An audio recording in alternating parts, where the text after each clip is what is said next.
investment. You see, for you to be able to do quite a lot in those two things, you must understand their relevance in the entire economic conversation. You see, everyone aspires to have a lot of money. Given choice between money and a lot of money, many people are likely to queue where it has been written a lot of money or more money, right?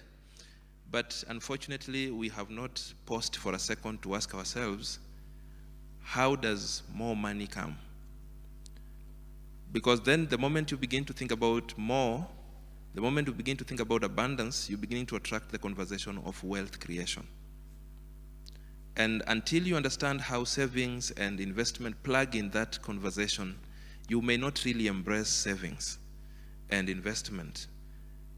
And allow me to just very quickly take us through something that got revealed to me some time back when I was asking myself, how come, while everyone is running up and down, worried about money issues, like when COVID came, several realities dawned on people. Today I meet people who say they have vowed that every money they get, they must put aside something, because they have seen that it's a reality that a rainy day can come. You know, it used to look very theoretic. If you're used to earning and everything you earn you spend, and you're earning every day, you might never appreciate the importance of saving. So I started asking myself, and those people who never get worried, because it's possible there are people who never get worried about these things, what is it that they know that we do not know? And that's when I found myself studying wealth creation. That's when I started appreciating that there are certain truths that people have known. There are certain pieces of wisdom that people have picked that many of us are blind to. And I came up with something I call the focused wealth creation cycle, to try and simplify how the process of wealth creation would happen. Now, I usually use a triangle to explain, and I say for wealth to be created, money needs to travel through 4 stages, rather 3 stages, and sometimes I call them boxes. And the first box at the top of the triangle is what I call the money acquisition and management box. That is the box that has all of us, anyone who wakes up in the morning to do anything and get something at the end of the day is in that box. It's the largest box in terms of composition, because it houses all of us who are economically active. So it's the box that receives money. We have worked, and then we expect to get something.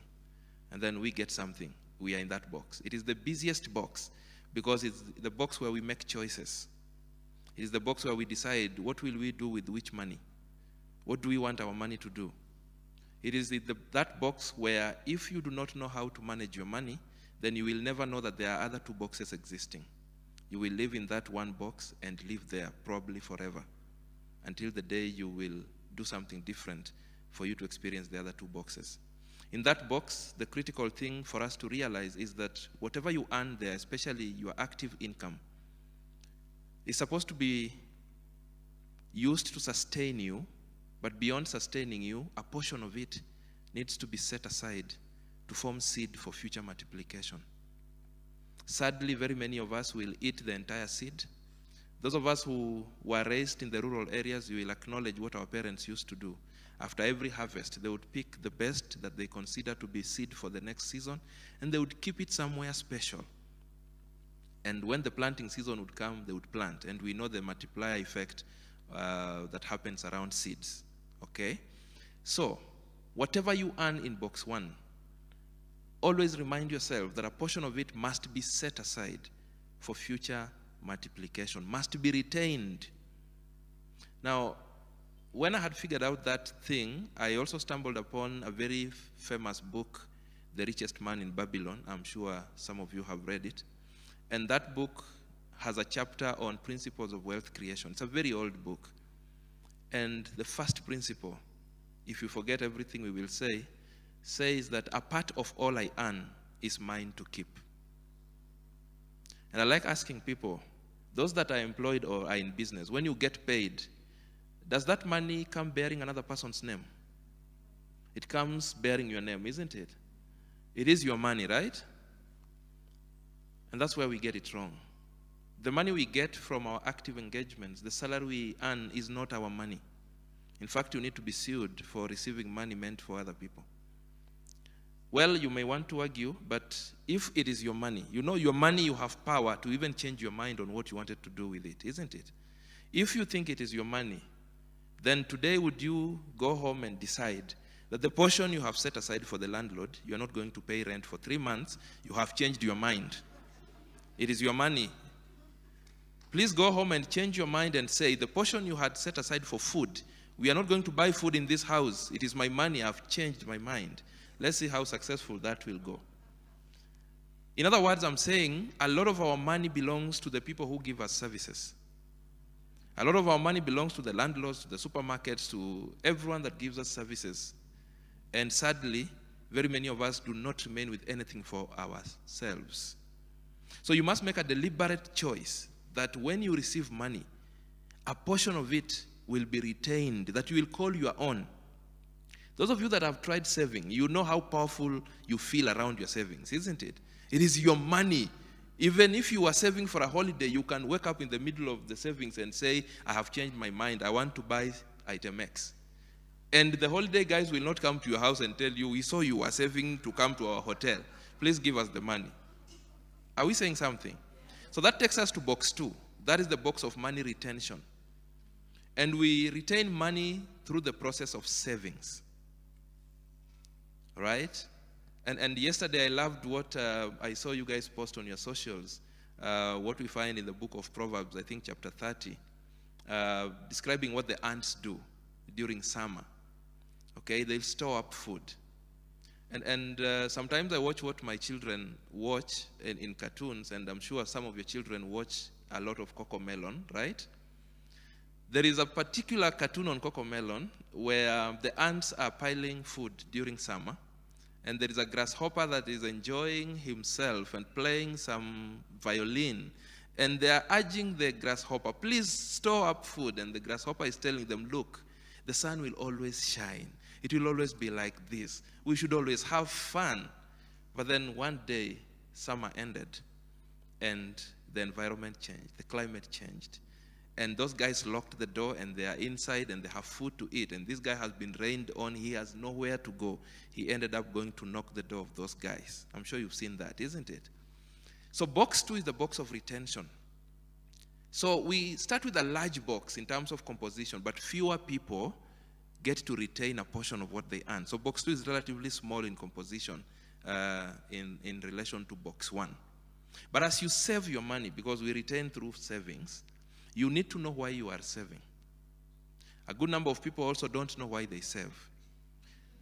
And another group of people attended sessions like this, and someone told them it is good to save, so they went home and started saving blindly.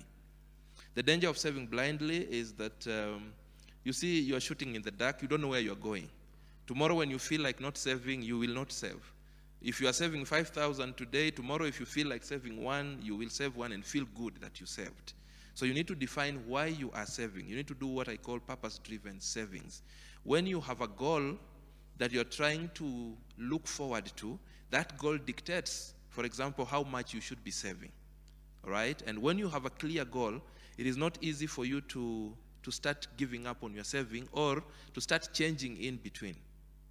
So as you save, very quickly, I would say, you need to save before you spend. Many of us are tempted to spend, and we hope that we will save what will remain. If you've tried, you must agree with me that money refuses to remain to be saved. Right? The next thing I want to say about savings is that you need to remember to be consistent. Consistent in the amount you have chosen. If you have to change upwards. Consistent in frequency. Don't get to that point where you start saying, vitu ni ngumu round hii, let me skip this month. Then next month, you know that conversation, you will double, you will save double. If you think you will do double, then do it now, then you will skip next month. If it's a must that you skip a month. Be consistent. Number 3, you need to be disciplined. And discipline is your ability to suppress diversionary desires in order to pursue a bigger goal. Every time you set your eyes on a better goal, there is going to be diversionary desires, things calling you and telling you, look, why should you be saving for a whole year to do this? You can use part of this money to go out with friends. It's your money after all. And those voices are very common in many of our ears. Sadly, very many of us also succumb to those voices and we break into our savings accounts. Another thing I want to say is that based on where your discipline level is, financial discipline, please save where there is less temptation. If you realize you're not trusting yourself, then don't put that money where you can easily access. Okay? If you are this person who, when you are walking on the streets and you see something interesting, and you remember you have an ATM card, you remember you have connectivity on your phone, and you start dialing, and you start calling money to your M-Pesa, and you start transacting, then don't connect your savings account, because your financial discipline has not gotten to a point where you can put money here and let it stay. Now, I will pause there for the tips on savings. Then I will say, there is nothing interesting in piling money, in just putting money there for you to be looking at it and just feeling nice that my money is still as it was yesterday. Because you subject that money to two things. One is inflation. If that money was able to buy 10 loaves of bread last year, today you'll be happy the amount is still the same probably, but that money could be buying 5 loaves of bread today.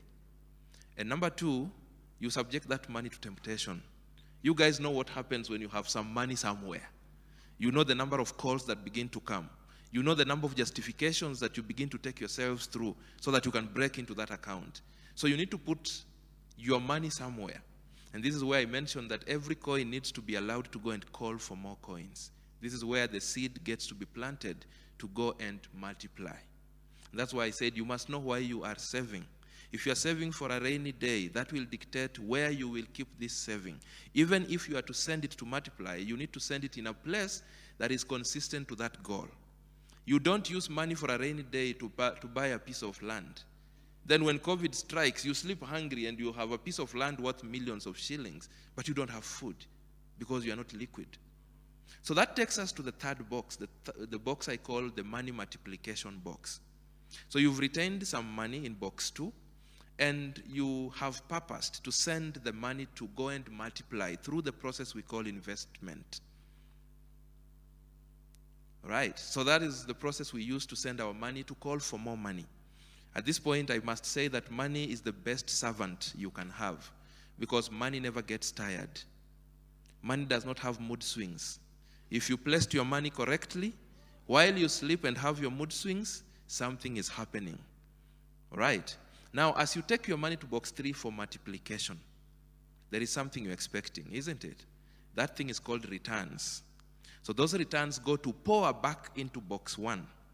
Remember, box 1 initially probably had one income called salary or profit.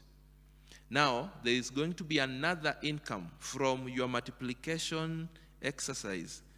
That income could be called dividends, could be called interest, could be called profit, depending on where you went to place your money, where you chose to invest. The problem with many of us is that once we start getting that second income, we also adjust our living standard to accommodate it very quickly. And before we know it, we are back to where we were, if not worse. So the call here is for us to retain the sanity we had when we began the process, so that we can allow the new income to join hands with the other income, so that we are able, cycle 2, to retain more than we did first cycle, and probably have more to send to multiplication, and allow that cycle to go on and on for a while. A day is going to come, if you are meticulous in that process, and you allow the Lord to guide you where to place the money and all that, a day is going to come when the income you get from your multiplication efforts matches your active income. That is the day, even if COVID came, even if your boss calls you and tells you it was good doing business with you, you look at them and smile. And your colleagues are wondering, I thought we just received letters. How come you are the one encouraging us? It's because you know there is something else that is backing you up. If you continue with that process, a day will come when that other income is bigger than your active income. Who will stop you from enjoying the good things of the land. No one. The challenge is that we rush to enjoy those things. Many of us adjust our living standards, hoping that our means will follow us and accommodate us. So we jump the gun. Instead of enlarging our means so that we live better, we start living better and hope that our means will follow and accommodate us. So that is what I would say about savings and investment in a nutshell. So if you understand the role they play in that particular cycle, then you would want to be keen in doing your savings well and in investing. But let me say a number of things about investment. Number one, before you invest, get to know why you want to invest. What is it that is pushing you to want to invest? What goal do you seek to achieve out of your investment? Someone who wants to get another income to supplement their current income is different from someone who is thinking about the education of their children 10, 20 years from today. They're different. Once you know why you want to invest, that helps you to sieve off options that are not answering to that particular need. Number two, you also need to know yourself. What is your risk appetite looking like? All of us are different. We all can't invest in the same things. We have different risk appetites. I meet someone who says, I would rather get a very small return, but my capital is safe. But I meet another one who says, I'm looking for the best earning option. And there are people that they will burn their fingers today and tomorrow they dust themselves and they are ready to place their money again. It is also true that our risk appetite reduces as we age, but we will still be different. Even while we are young, when we are expected to have the highest risk appetite, we will still have individual differences.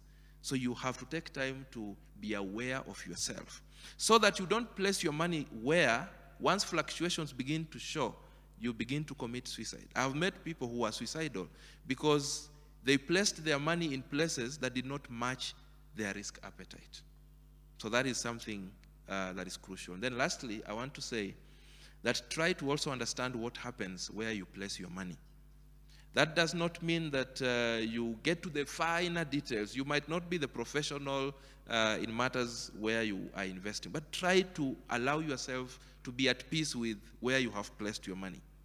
All right? Try to ask questions. If someone is promising to double your money in the next 2 months, try to ask yourself, what is it that they do with my money after I give them that will bring them a lot of returns that they give me all this they have promised and retain their profit because they are in business also. If it does not make sense, please pause. The money is still in your pocket. Take your time. Don't be scammed because you are in a hurry to get quick fixes. And she mentioned about our urge to also make it quick. We must realize that wealth creation is a process. And this we must resound, and especially for the young generation. Because the problem with us is that I will get employed where I was employed, and I will see my branch manager who is having 2 years to retire, and I see the car is driving, and I want to drive that car, and I just got employed the other day. And that is what makes many young people begin to burn their fingers and also get themselves into that mountain of the trap of debt. And then there's the question of proper stewardship. Of course, it has been addressed by what I've mentioned before, but let me add one last thing, and this is the thing called wastefulness. Very many people are very wasteful. And I liked what Valentine mentioned from the onset, that you will realize at some point that what we need in life is so little. But there are those of us that are very wasteful, and I think sometimes I try to imagine God, and I feel sometimes he feels very disappointed with us because we have a lot at our disposal, but the way we are using it. There are very many people who cook food fit for 16 people, but there are only 4 in a family. And they throw the remaining as leftovers. You've wasted food for another 3 days. You've wasted food that probably would serve other people. There are people who have 7 phones when they can do perfectly with 1. There are people who have subscribed to internet fit enough to run a factory with 1,000 employees, but there are only 2 in their house. They would probably even make do with the smallest package without even knowing the difference. wastefulness is an enemy of proper stewardship. Remember, all these resources belong to God. He's entrusted them in our hands. We are to take care of them on His behalf and multiply and do the best that we can do around them, so that on the day that we are called to give account, we have a better account to give. How do we explain us cooking food for 16 people when we are only 4? Please go and audit your life and see your areas of wastefulness. Try and see what things you have or are doing or are using that probably are more than you need, and see what you can do about it. Because a day will come when you will do exactly what she said. You will just want to call people to just come and pick these things and go. The other day, there's a client who called, and his opening remarks, even before he said hi, he called and said, "Coach, I am in trouble. How I wish someone told me that I did not need this 5-bedroom mansion. Now all my children are gone. I'm only left with my wife. We're actually contemplating giving it out and just renting ourselves some apartment somewhere. Because what do we do with the remaining rooms?" That is before he even says what he was calling for. So that day usually does come. So it's good that we need to audit ourselves, but in the spirit of good stewardship, wastefulness must be avoided. Thank you.